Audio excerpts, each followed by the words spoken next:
Um beija-flor em jardim. Da tua casa te dar um beijo no jardim.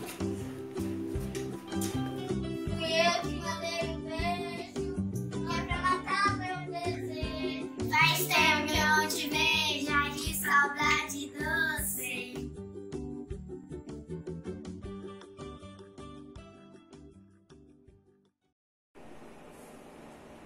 Boa tarde, gente. Hoje a gente está gravando à tarde, né? Boa tarde para vocês. Tudo bom com vocês? Espero que estejam ótimos, né? Se Deus quiser. Olha, hoje a tia vai dar um pouquinho de história. Vou iniciar a história, viu? Que é a República Oligárquica. E na outra aula eu termino. Fora a aula de hoje, eu dei só um pouco sobre a história da República Oligárquica, porque também tem a revisão para a prova, né? Então eu vou começar hoje. A República Oligárquica. Vou começar hoje e vou terminar na outra aula, viu? Então, quando Floriano Peixoto deixou a presidência em 1894, o período da República da Espada terminou, né? A gente falou, o período da Espada, o que era? Era porque os dois presidentes eram militares. Então, terminou.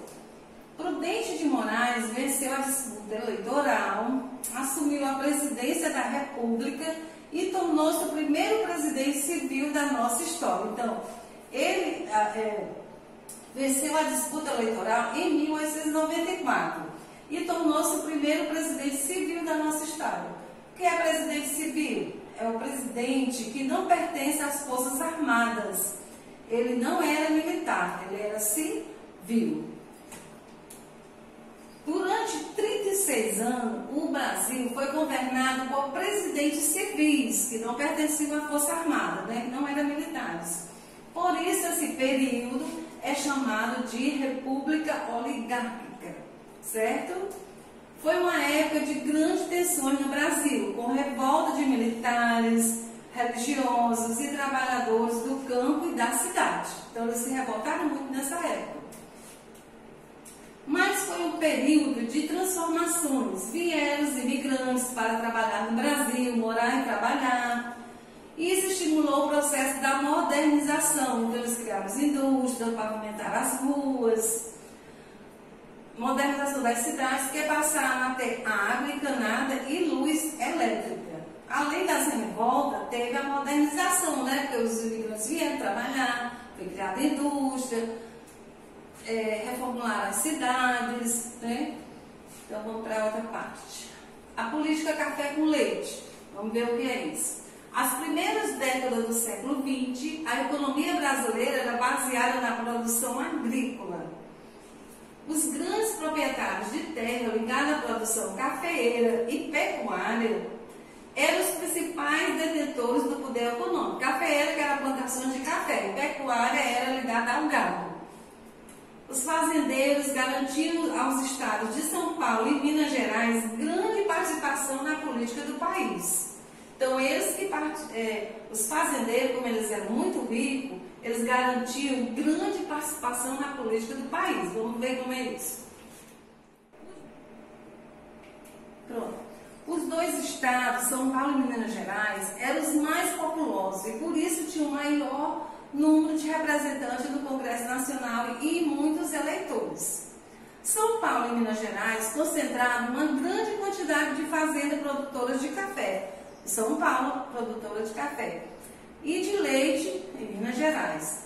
Por essa razão, o sistema político da época ficou conhecido como política café com leite, porque os presidentes eleitos viviam em um desses dois estados. Então, em São Paulo era produzido muito café e em Minas Gerais era a pecuária, como se diz, a produção de leite, tirada dos rebanhos, dos animais, né? Dos rebanhos.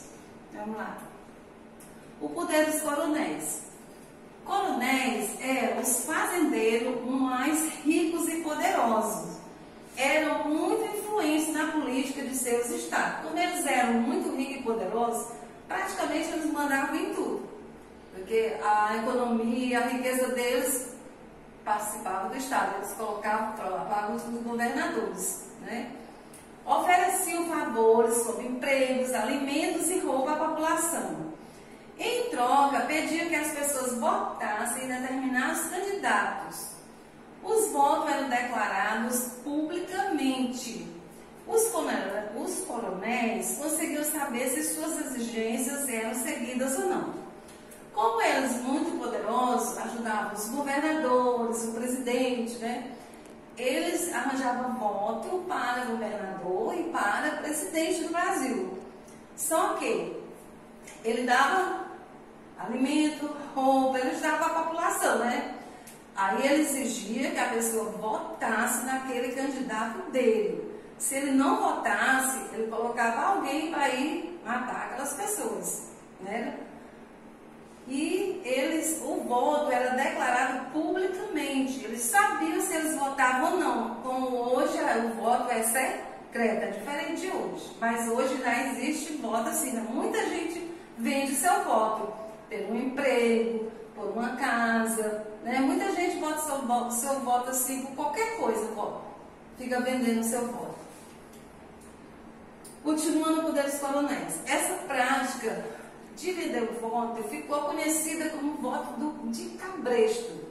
Prática que muitas pessoas votavam nos candidatos indicados pelos mais ricos, que eram os coronéis, né, os fazendeiros e poderosos. Voto do cabresto. Então, é tipo assim, era uma guia, né, que colocava nos animais e ficava segurando. Então ele botava, você tem que votar no meu candidato. Se você não votar, eu tomo a casa que eu lhe dei, eu tomo o seu emprego, você fica sem nada. Mas por que eles votavam bem direitinho os coronéis? Porque o voto não era secreto. O coronel ia saber que ele estava votando, né? Por isso o voto do cabresto.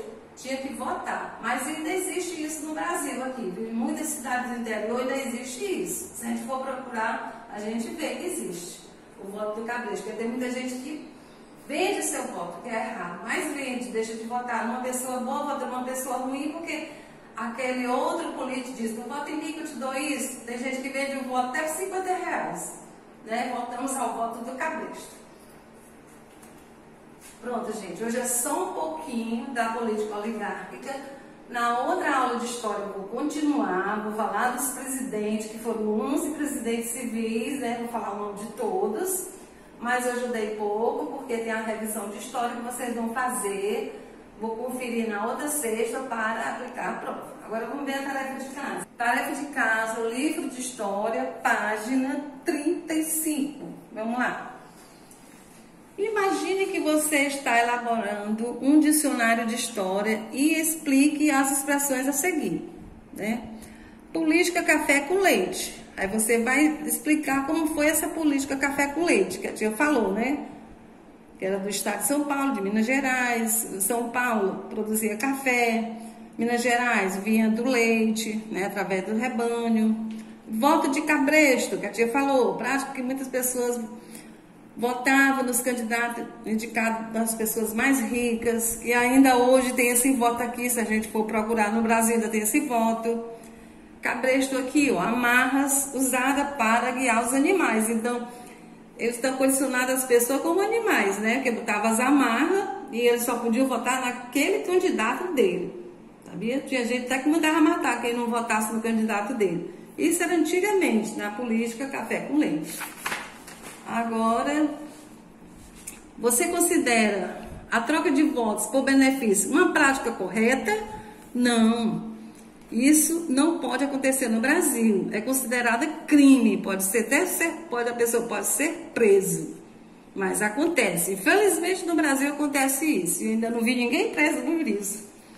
A charge é um desenho humorístico que muitas vezes apresenta uma origem, uma crítica a algum aspecto da sociedade. Até aqui você viu duas charges sobre a época da República Oligárquica. Agora é sua vez de criar uma charge. Pense em um tema da atualidade que você gostaria de ilustrar e faça seu desenho no espaço abaixo.